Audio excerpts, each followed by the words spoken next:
What's going on, Fantasy Alarm? Welcome to the Fantasy Alarm DFS NBA live stream. John Impemba, James Grande here, coming back after the Christmas break with a 10-game main slate tonight, James. How you feeling? NBA live stream. John Impemba. I'm feeling good, man. It's good to be, back for the remainder of the season. I know we still have the All-Star break, but the Christmas like couple days is a little weird. No games on Christmas Eve, and then Christmas Day is spread out. First game starts 10 and a half hours before the last game. So it's good to have some just like a stable beginning and a stable end, like 7 o'clock start, 10:30 late night hammer. So that feels good to be to have back. Sure. I agree with you there. As we jump back into it, like I said, yesterday it was just, a weird staggered of games. They had the 5-game Christmas Day slate.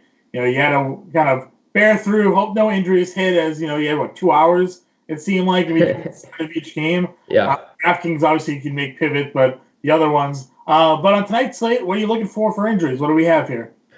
So we have some injuries we're still waiting on. Mike Conley, currently probable. Kyle Lowry is doubtful. John Collins is going to play tonight, as so is Dwayne Dedmon. Alex Len from that team is ruled out. Zach LaVine upgraded to probable. He went through shoot-around and made note that his ankle was 80%. I don't know why he would play on an 80% ankle when, you could just wait a couple more days and have it 100%. But he's expected to play and expected to come off the bench, which is interesting.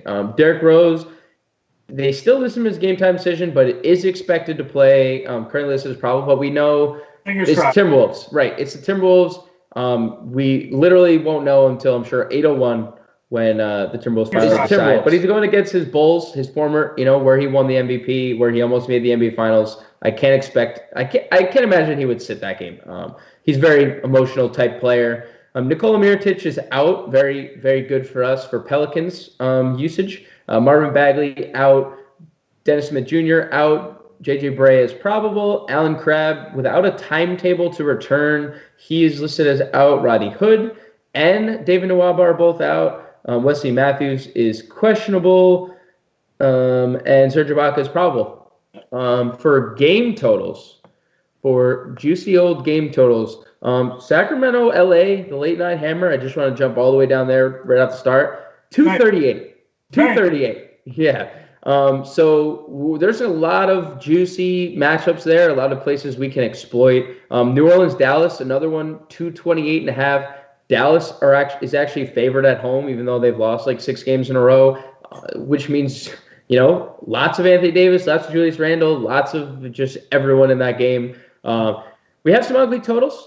196.5 in Cleveland, Memphis. I think that's fair. I think you and I will both agree we don't need to do it. There isn't necessarily many plays from that game we need to really attack. Washington, Detroit, 221 is a nice total. Charlotte, Brooklyn, 220.5. And everything else is just kind of in the teens, the two teens. So let's jump into it. Let's get into point guards, baby. Yeah, let's start it off. Like I said, we'll start off at the point guard position.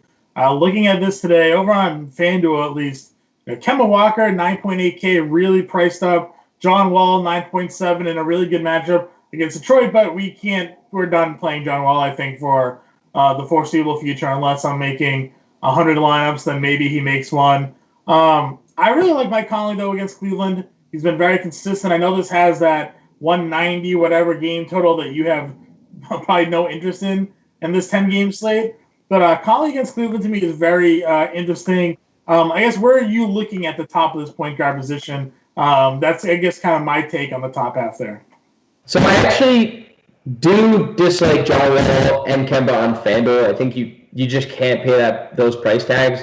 But Kemba's 8.4 and John Wall's 8.6 on DraftKings. I think those are prices that we should take a look at least for tournaments. You did mention Reggie Jackson is an abysmal defender, an exploitable matchup for Wall. And, all it takes is one big blow-up game for Wall to, get back in our good graces. I think I'd rather be on board with that before it happens than after, because we know what happens after we get 12 fantasy points.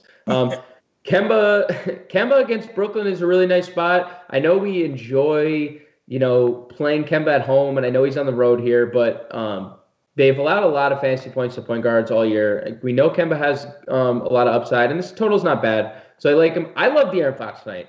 I don't hate Conley. Like, I think if there were somebody from this game I'd play, it would be the best players. It would just simply be him or Gasol. And then on the flip side, probably Nance or Clarkson, just based on their GPP upside. But Cleveland ranks 28th against point guard. So it's kind of hard not to like Conley from that standpoint. But, like, Memphis is a good team.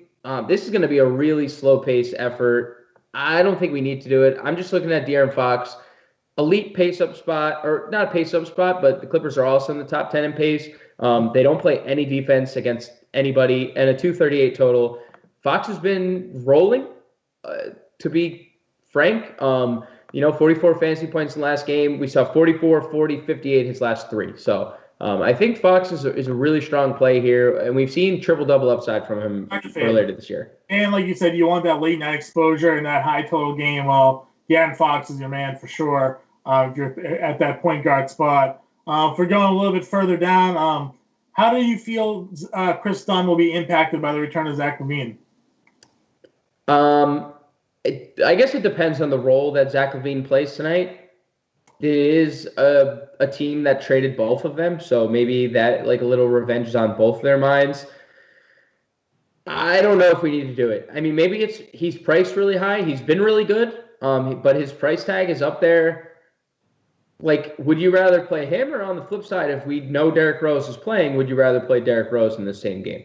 Well, I mean, I would definitely rather play Derrick Rose. The thing is, they have the 8 o'clock lock. So, I mean, on Kings, sure, you can throw Derrick Rose in your lineup. If something happens, you still have enough time to, like, pivot to Tyus Jones and then use that extra money to go and, spend up elsewhere. Maybe get more exposure to the later slate. But if you're on FanDuel, if you're on, Fantasy Draft or Yahoo, whatever, difficult to do that.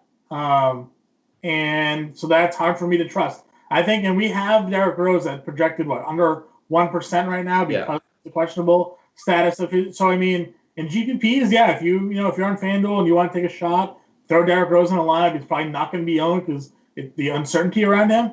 But, I mean, when in the starting lineup this year, we've seen him absolutely go off. He had 48 against Detroit. Again, a matchup that we talked about with, John Wall. Detroit's so bad against point guards. You saw Rose go off against them. So if he's in the starting lineup, definitely like him. A lot of risk involved with him. Right. Tough really to trust. If we're going a little bit further down, Fred VanVleet starting tonight again with no Kyle Lowry. He's going to play a lot of the minutes. Deion Wright's back as well. So they're going to, he'll come up and back him up. I still think you get a safe 30 minutes from VanVleet tonight. $5,600 over on FanDuel. Do you have his DraftKings price tag? Yeah, 59. Yeah, so he's not cheap anymore. He's not free like he had been. But still, I think a good value. I know you talked about the pace. This is probably going to be a very slow game between these two teams. But on the flip side, they're using Justice Winslow as, like, their starting point guard. And, like, I feel like VanVleet may be too quick for him there. Winslow's certainly a long defender and whatnot, but, VanVleet's kind of quick, and I think that he shouldn't have any problem really getting by Winslow if he wants to. After that, though, there's not much else I have interest in point guard. I mean, I know we have some ownership numbers there where Derek White or Ben Forbes are potentially higher owned in this matchup. I don't understand that at all. I can't trust them. I don't know who's going to play what minutes. Again, this is on FanDuel. I'm looking. So, like, Tyler Johnson, 4,300. I think you can throw him in there. The minutes should be there for him. Only once over the last, 4 games because he played less than 25 minutes. So, I mean, I think he's okay. But other than that, I'm not really interested. Obviously, on DraftKings and other sites, guys like Monty Morris and whatnot, they're point guard eligible as well. But FanDuel, where I look a lot of times, they're shooting guard only. So, any other point guards, I guess, you're interested in? I think Jamal Murray's cool for a tournament. He's going to play 30-plus minutes, and we know he has tournament upside. Reggie Jackson, your boy, has actually started to play some minutes over his last 5 games, 28 minutes per game. What's up? About time. And, it is about time. And now he gets Washington, who at one point earlier in the year was the worst team against point guards, and they're actually tied with Atlanta for dead last right now. So I think Reggie Jackson could be an intriguing play. I know the ball is going to the paint pretty much every time down the floor, tonight. I think that's like a fair assessment of the way the Pistons offense should run. But I mean, hopefully he's the one giving them the ball, So I think he could be in play. But other than that, I'm with you. Like, how can you trust Derek White or how can you trust Bryn Forbes? I mean, sure, the minutes have been okay and they're under 4K, but they don't like do anything. They don't necessarily do anything. They just yeah, sure. They'll ignite the offense, but they're not the ones getting the assists. They're not the ones scoring the points. So yeah, I'm with you. I'm kind of off them as well. Over at shooting guard, Drew Holiday, over on FanDuel is listed as the top price option. On DraftKings, he's also $8,800. So you can definitely go there. As you mentioned, he's averaging over 40 fantasy points with Mirotic ruled out. So don't hate it. Love the matchup against Dallas. Me personally, I think Victor Oladipo is my favorite shooting guard of the night. Atlanta is terrible, just in general, defensively. And they're bad against shooting guards as well. Oladipo faced them already this year and actually got hurt in that game.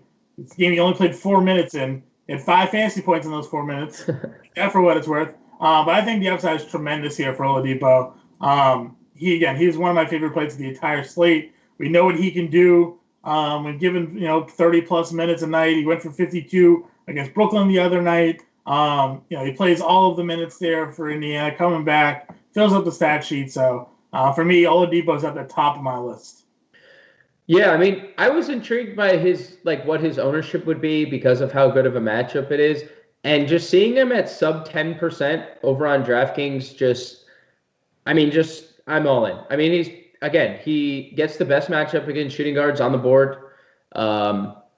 Atlanta's horrible as a unit. They're last in defensive efficiency. So, there's really hard for me to pass up on a sub 10% Victor Oladipo in this kind of matchup. And it sucks because we have guys like Luka Doncic, Bradley Beal, Drew Holiday, Devin Booker all over 8K. How do you not play 2 of them? Right. And you asked me before, who would you pick of the 5 or 5 guys over 8K at shooting guard? Who would be the 2 that you select? Yeah, I mean, I listed off you. We had Holiday, Booker, Beal, Oladipo, Doncic, and I went with Oladipo, and then from there it was tough. I considered Holiday, but I went with Luka, just because we know how bad New Orleans are against wing players, and this kid is going off. I mean, You've been talking about him now for forever, it seems like. Back when he was $6,000. Now you look at his last 6 games or so, and you're looking at 46, 50, 52, 34, and 29 minutes in that game, and then 44 the last time out on FanDuel. He had a 47 in there as well against Atlanta. This kid is the real deal. Talk about a swing and a miss there by the Atlanta Hawks trading for Trae Young. Nothing against Trae Young, but Doncic looks like a franchise player here for Dallas. That's going to potentially lead them back, over the next couple of years. So for me, I went with those 2 guys because they're also cheaper. I think Devin Booker is sort of lost in all of this. I don't think a lot of people are going to play him tonight against Orlando. If they're going to spend up, they're going to go Holiday. They're going to go spend down. It's Oladipo, Beal, even Doncic. So I think as a pivot play, I think we go with Devin Booker because it's another guy that has 60 fantasy point upside. We just saw it against, the other night, granted in that triple overtime game, but we've also seen him do it in regular quarters as well this year. So I think Booker goes overlooked. I think he's certainly a guy you can look at, though. Yeah, and only 4% projection for his ownership today. So, I mean, that guy that can go for 60 at, the drop of a pin at 4%, that's a win in a GPP. Yeah. So you make your pivots for sure. Where are you going in that next tier? I mean, D'Angelo Russell is someone that stands out to me. I know we like attacking Charlotte with that shooting guard position. His upside. Kent Bazemore, tough matchup. Essentially, if you think he's going to be the one that gets Oladipo defense, but he had a good game against Indiana earlier. Again, in that matchup, Oladipo went out, but still there. Buddy Hield's been on fire. I mean, you go down the list. This is a really stacked shooting guard position. I said it in our subscriber chat today. It's anywhere you can go. If you're playing on DraftKings or Fantasy Draft or whatnot, where you can play 5 of these guys, figure it out and make it work. Because I think all of these guys have 50 fantasy point upside that you can take advantage of tonight. I mean, I love Hield and Russell right there. Obviously, we're not going to be able to pay up for everyone. We like 7 shooting guards that are 7K or more. It's hard to not like anyone in that Sacramento Clippers game though. Just based on the total 238, based on the pace, the Clippers are top 10. The Kings are second in pace.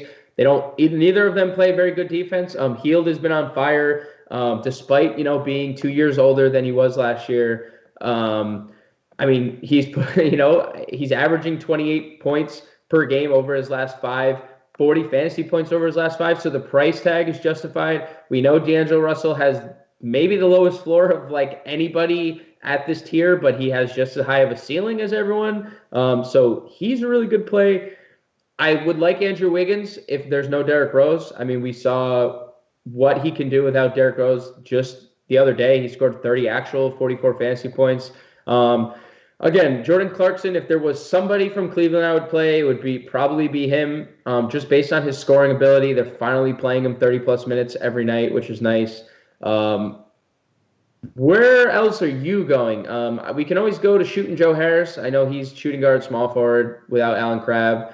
He's a decent little value play. Where else are you going? You have Kevin Huerter as the second highest projected owned over on FanDuel at 11.6%. And Jeremy Lamb over on DraftKings is the second projected highest owned shooting guard. Both of them behind Drew Holiday. I think those are interesting numbers. I like Alec Burks. Again, I know this is this Cleveland-Memphis game that you really don't want to touch, but, I mean, Nwaba's ruled out. I don't know if he's going to come in the starting lineup or not. But when he gets on the floor, Burks comes in and is just active. He takes 10-plus shots. He grabs rebounds. He gives a couple assists. He's involved defensively with steals and blocks at times. So I think he has a pretty safe floor. His minutes are pretty safe. And now if he's back in the starting lineup tonight, again, waiting to find out that news or not. I know they started Blossom game, I think it was. Blossom game. Yeah, they started him actually the other day. But he still only played a handful of minutes, 20 or so, and Burks saw the majority of the run there. So I like Burks as well. For going further down, I mean, I guess Josh Okogie could be someone to take a look at. If guys are ruled out, but again, you won't really know until the Rose news hits there. Other than that, the value at shooting guard doesn't really jump out to me. I think potentially in a tournament, DeLon Wright. Potentially. I know he only played 17 minutes against Philly, but if there's no Kyle Lowry, he takes over the Van Vliet role, so I think he could be okay in a tournament. All right. Moving over to small forward, Kawhi Leonard tops it off, 10.4K over on FanDuel. Over on DraftKings, Kawhi is at $9,500, a little bit better number there.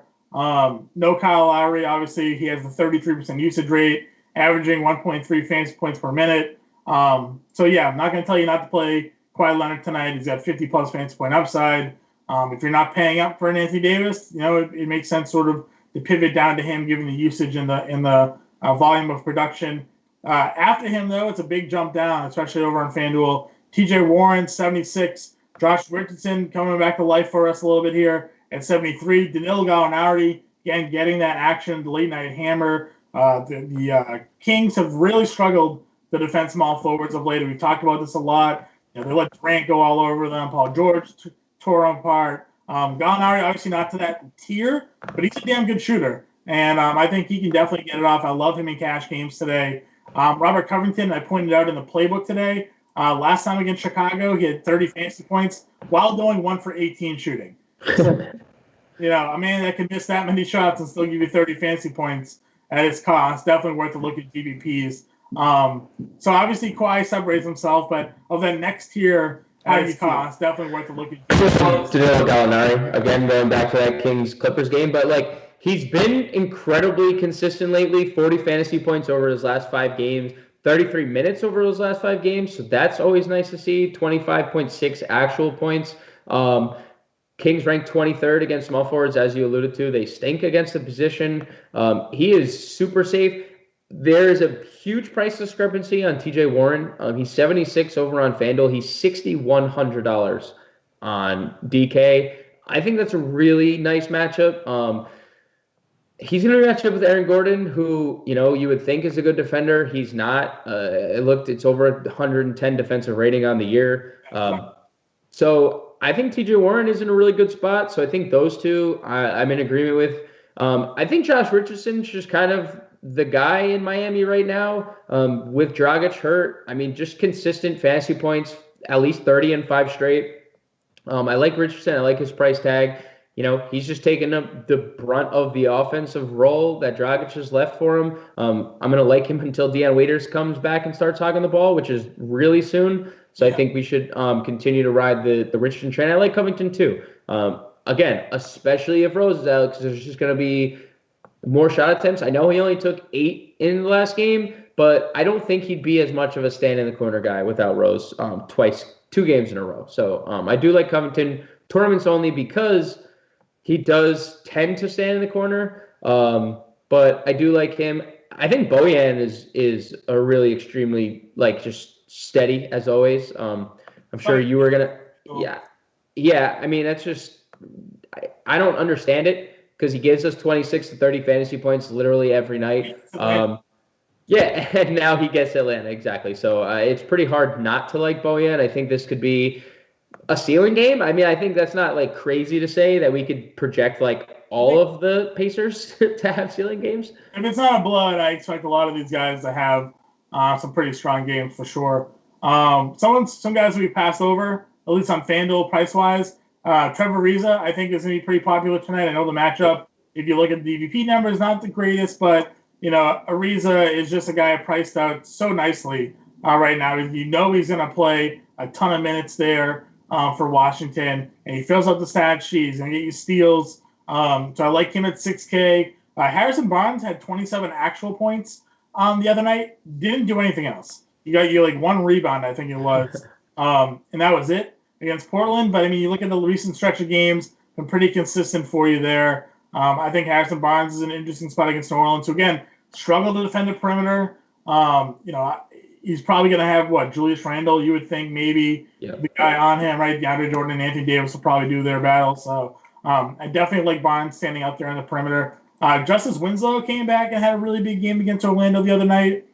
They said he's going to be their point guard, essentially, to start these games while Dragic is out, and he's responded, 5 assists in back-to-back games. The steals have been there, 6 rebounds in each of them. And he's, again, one of those players who will have a good night on just an average shooting day, but if they can really get the scoring to pop for them, then the ceiling's through the roof. We saw that 46 points, fantasy points against Orlando. He had a stretch of 3 straight 40-point games earlier this year against, some really bad teams in Phoenix, the Lakers, and Utah. Well, Orlando's not a good team either. I mean, not Orlando. Toronto, actually, I lied. Toronto's a good team. Kawhi Leonard's going to be there, but he doesn't have Kyle Lowry's defense, is what I guess I was pointing out. Right. Fred VanVleet's not the defender that Kyle Lowry is. If that's how they're going to match up defensively, I think Justice Winslow's in a good spot as well. Yeah, I mean, he has a serious size advantage over Fred VanVleet, too. I mean, he's 6'7", and VanVleet's barely over 6 foot, right?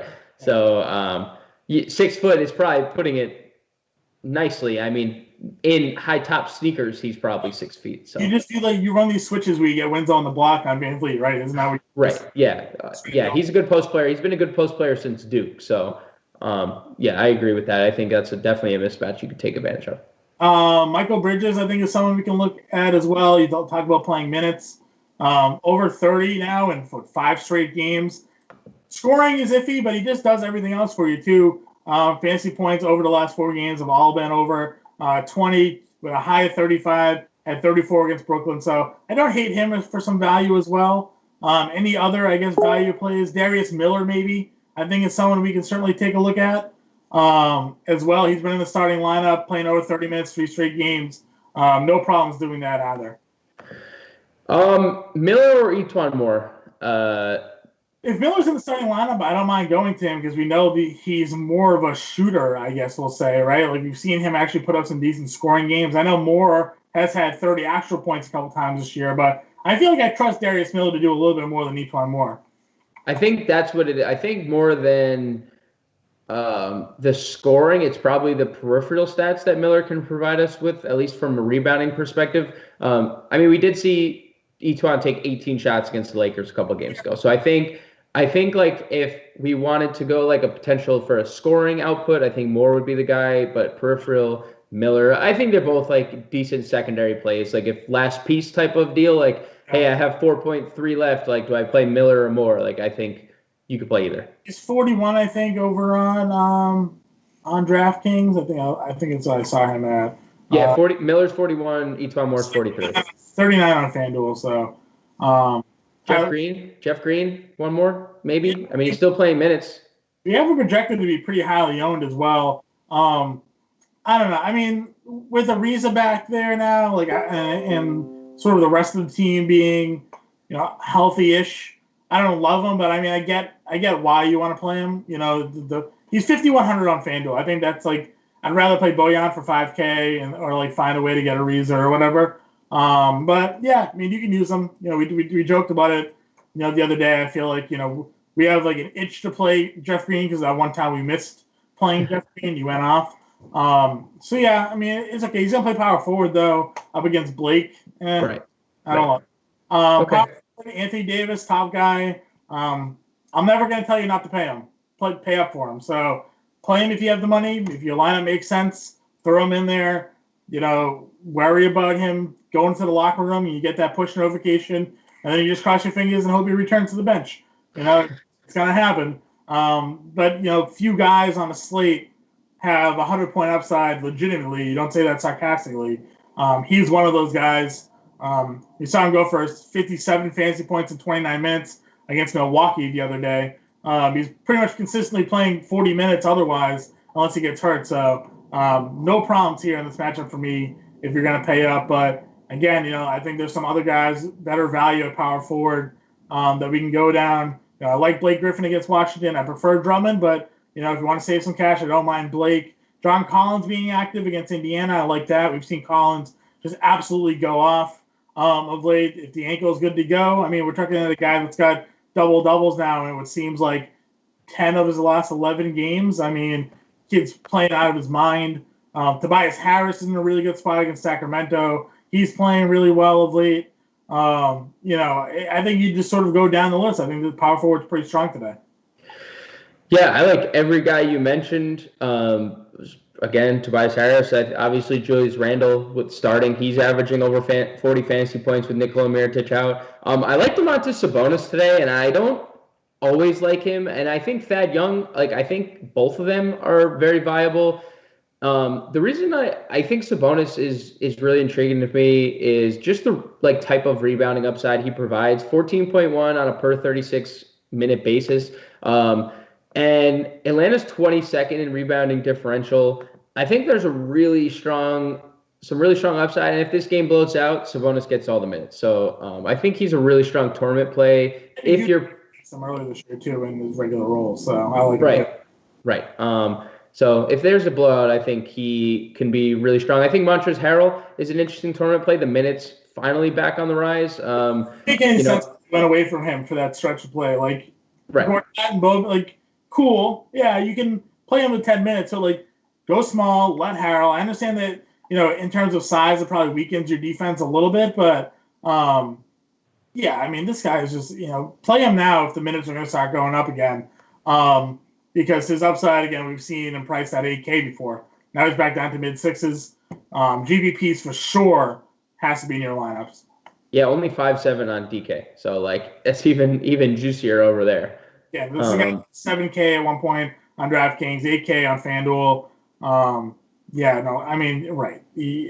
I don't know what obviously the Clippers don't care about our fantasy teams, our DFS teams, or they play more minutes.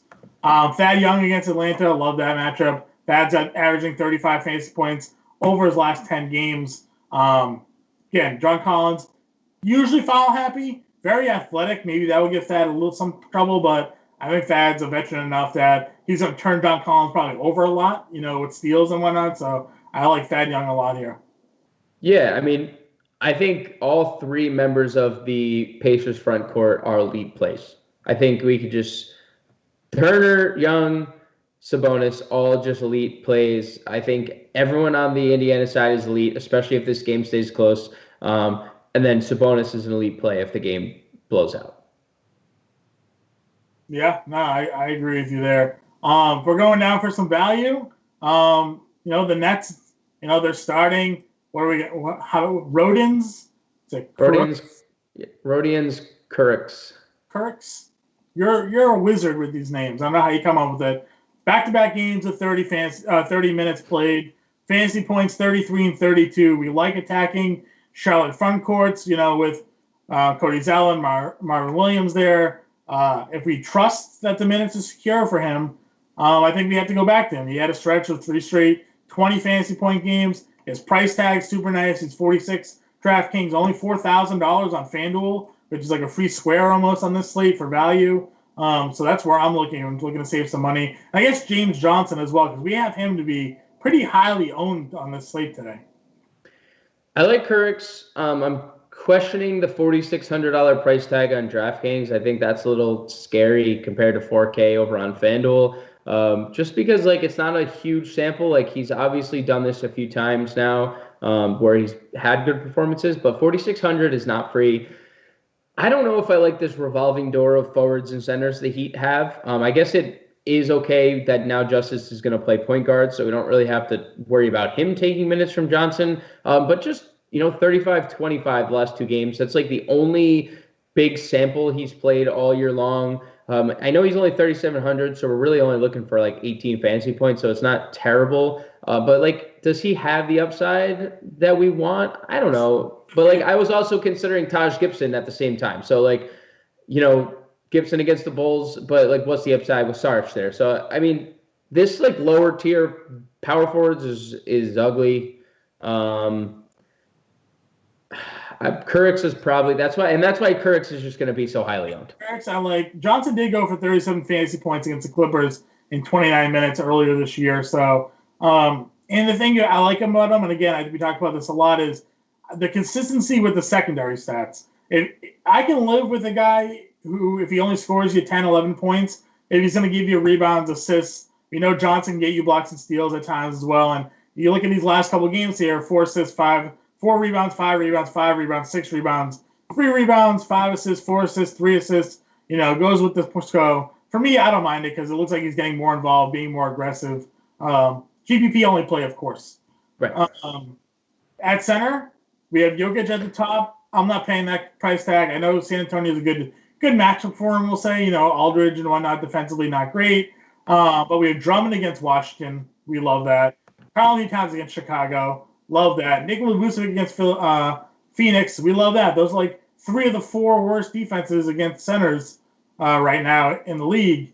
And they're all priced pretty much the exact same. FanDuel, you get a discount on Towns and Vucevic from Drummond, who's 9,700. I think it flips over on DraftKings. I think Towns is the more expensive one. Yep. Yep. So, it's really dealer's choice there. I don't think you go wrong with any of them. I'd probably go Drummond. A little over Towns, a little over Vukovic, but I'd probably go Drummond. I literally don't think you can go wrong. If you want to save money, you play Vukovic, who's gone for 54 fantasy points against this Phoenix team already. If you want to play upside, I think Towns won for 70. Yeah, I think if you want to play the upside game, Towns against the Bulls, Wendell Carter can't guard him. I know there was no Lauri Markkanen, which is a little better, I would say, for the Bulls. He's more lengthy than Carter. He's less handsy than Carter. But I don't think Towns is gonna be worried about Lauri Markkanen. And I think Drummond is just the safe, secure. He's gonna get you 50 to 55, 20 and 20, and then move along. Below them, again, I know I'll keep bringing it up. I know you hate this game, but we're gonna have Marc Gasol on Larry Nance Jr. I feel like that's advantage Gasol all day. We've seen him now in 2 of the last 3 games go over 40 fantasy points. Against the Lakers, he had 17, 9, and 8. Against Portland, he had 14, 10, and 4, but had 4 steals in that game. I just think that's a mismatch defensively there for Cleveland that Gasol should have little trouble taking advantage of. DeAndre Ayton has been absolutely a monster, averaging over 40 fantasy points now in the last 5 games. Had 60 against Brooklyn because, of course, team centers against the Nets, you use them. Had 50 against Washington. That was that triple overtime game, but he fouled out in that game. He only played 38 minutes. So, that's doable numbers for him. 26 and 17. Last 4 games have been 20 and 10 plus. So, love Ayton here. Vucevic, not a great defender. So, thoughts there? Orlando also is 25th in rebounding differential. So if you're telling me this is a guy coming in with 18, 17, 18 rebounds his last 3 games going against one of the worst rebounding teams in basketball, I mean, double doubles in 8 of his last 9 games, 5 straight. It's just kind of a no-brainer. Okay, that's for sure. Yeah, This draft class has turned out to be pretty good. If you just focus in on him and Doncic, I mean, it's going to be pretty hard to pick a rookie of the year by year's end. Oh, for sure. What if we're going down a little bit more? Miles Turner, Willie Cauley-Stein. Obviously, you and I are big, Miles Turner stands. We like, what he's been doing of late, double-doubles, getting you the blocks. But we have Willie Cauley-Stein as like one of the highest projected plays. So how are you differentiating between the two? I mean, Turner's going to be the cheaper, or not the cheaper one. He's going to be the less owned. So if you want to go that route, that's fine. It's hard to ignore Cauley-Stein because of what he's done lately. It's very easy to just, look at, he has a 4-point floor. Well, the Kings also only played their starters 10 minutes that game. So if you exclude that game, if you just take that game off the board, he's gone for 30 fantasy points in 8 straight games. So, I mean, and he's shown a ceiling of 55, which we saw just against a Pelicans team with Anthony Davis last time out. So we know that the Clippers don't have any center. I mean, they're not going to be able to play Boban in this game. Cauley-Stein's too athletic. They're not going to play Gortat more than 15 minutes. He's too athletic for him. And Harrell's too small for him. So there's really nobody on this team to stop him. I don't know if we can ignore him for cash games. He's already had 33 fantasy points against them, which gets us to 5x at his price tag. So I think he's pretty hard to ignore in cash games. I think he's pretty hard to ignore even in single entry tournaments as well, because he's going to be highly owned. But you can fade him in tournaments and pivot to Turner. Yep, I agree with you there. Cody Zeller, because times against the Nets, I know his numbers of late Right. haven't been great, but there was a blowout and some foul trouble mixed in there. So, I mean, if he plays his usual 28 minutes, I think there's a chance for him to easily eclipse, 25 fantasy points, 28 fantasy points, whatever his 5Xs. Thomas Bryant's a guy that you've talked about a couple times now on this live stream, and you figure with them having to go up against Drummond and having to go against Blake Griffin, they may need Thomas Bryant's size. $5,200 though now on FanDuel. For whatever reason, they touched his price and bumped him way up. Any interest there, or rather just pay up elsewhere? I have more interest on DK, where he's only $4,000.